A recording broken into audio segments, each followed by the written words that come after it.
The digging of Aurangzeb's mortal remains and removing them from Maharashtra has now become a very important political issue.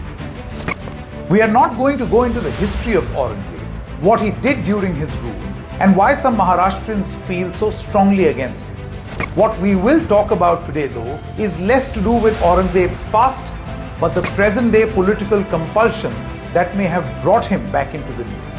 When you spot issues like these becoming the front and center of mainstream politics and then juxtapose it with the political promises made by this very government in the recently concluded elections, one gets a totally different picture. A picture where a government rises to power over these promises and then presents a state budget listing out reasons on why those promises cannot be fulfilled. It is very natural to wonder what the real motive behind the Aurangzeb saga is. Is the discourse around digging his grave an attempt to bury the failed poll promises? We really wonder. What will happen to promises like the Ladki Bahin Yojna, where women were promised cash doleouts as assistance, a scheme that was considered course altering? Why do these promises now appear like a burden? What happened to the fiscal assessment when these promises were being made? Hi, my name is Sanket Upadhyaya from the Red Mic, and you're watching me on TheFederal.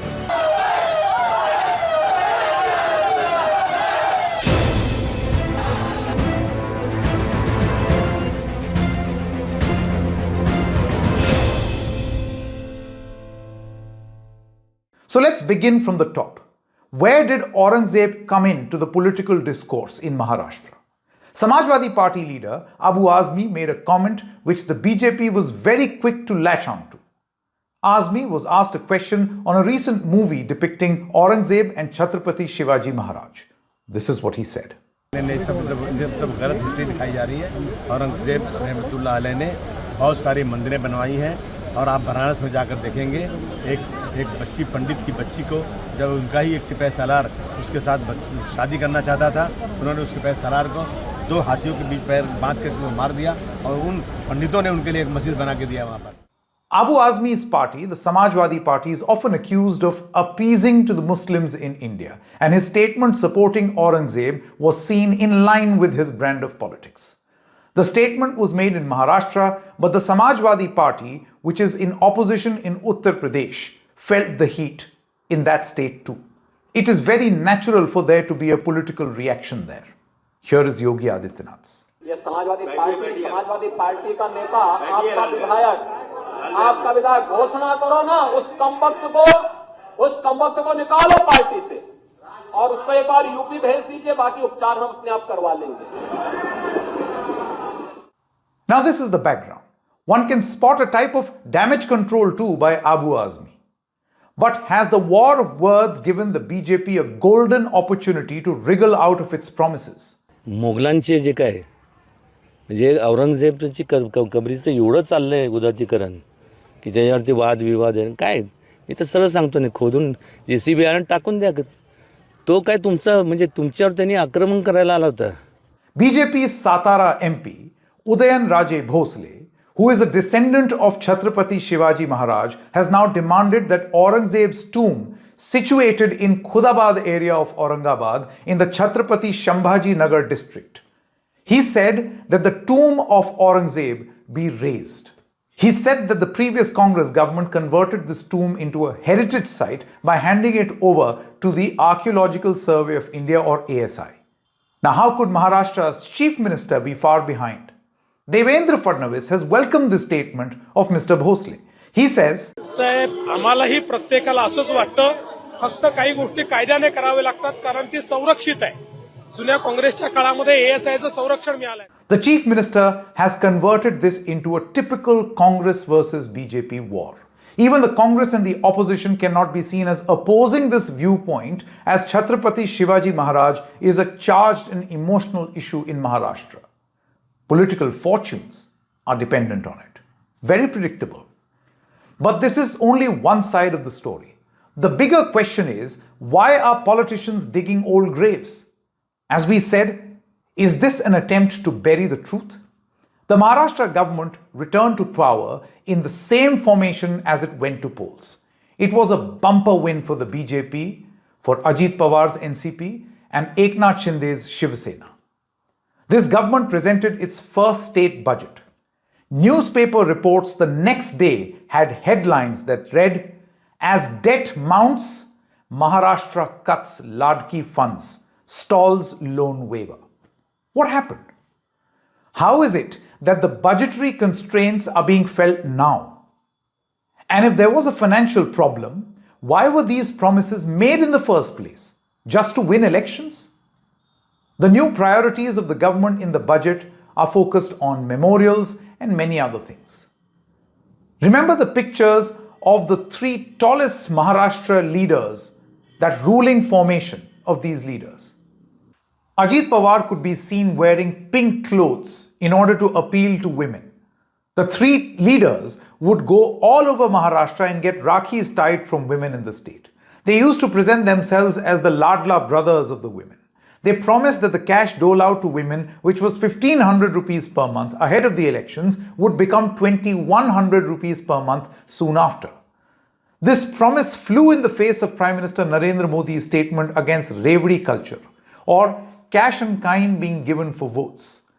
His own party was doing exactly the same. This formation had the biggest win in the history of Maharashtra. It was expected that in the state budget, the government would fulfill its promise of increasing the Ladki Bahin funds from 1,500 to 2,100.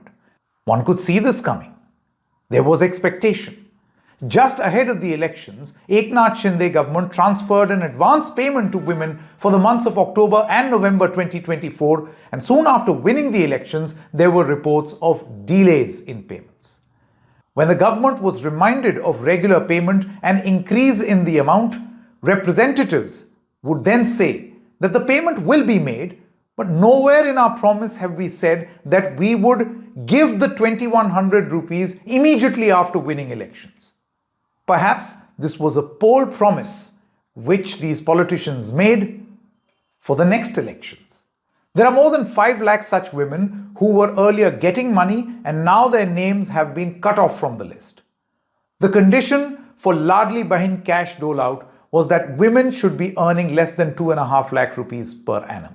This condition was willfully relaxed ahead of the elections as more and more people were awarded these payments. Clearly, elections were on the mind. The second issue caters to farmers, another key constituency ahead of elections, and there is a rethink on loan waiver as well. It is very clear what the Mahayuti government is doing after the historic mandate. It would amount to going back on your poll promises, right? But where do these politicians get this confidence from? Why do they think that they can promise the moon ahead of the elections and then forget about it till the next election? Well, studies find out that it has a lot to do with voting patterns. Visiting fellow of C Voter, Dr. Kartike Batra, drew my attention to a few studies. In America, there was a food stamp scheme in the 1960s, where people were asked to collect these food stamps and then avail the benefits at any shop. Vladimir Kogan from the Ohio State University found that as people avail the benefits of this scheme, which was brought by the Democrats, the vote share of the Democrats increased in those areas. So revdi culture is not new and it works politically, even in the United States.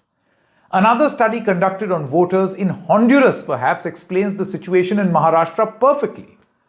This research was done by Sebastian Galliani, Nadia Haj, Patrick McKeevan, Nandita Krishnaswamy, and Pablo Ibarra.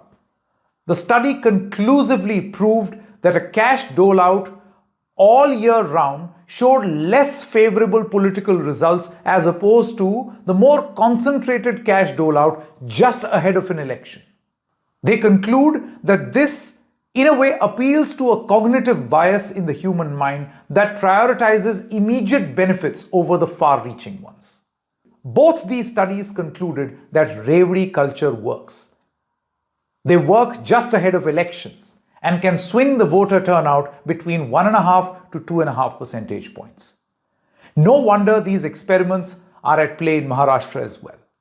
So will the Ladki Bahin of Maharashtra get their promised money, perhaps ahead of the next elections? For now, the priority is Aurangzeb and his grave. Thanks for watching this presentation. I'll be back very soon. If you have any feedback for me, please do write in the comment section. Bye-bye.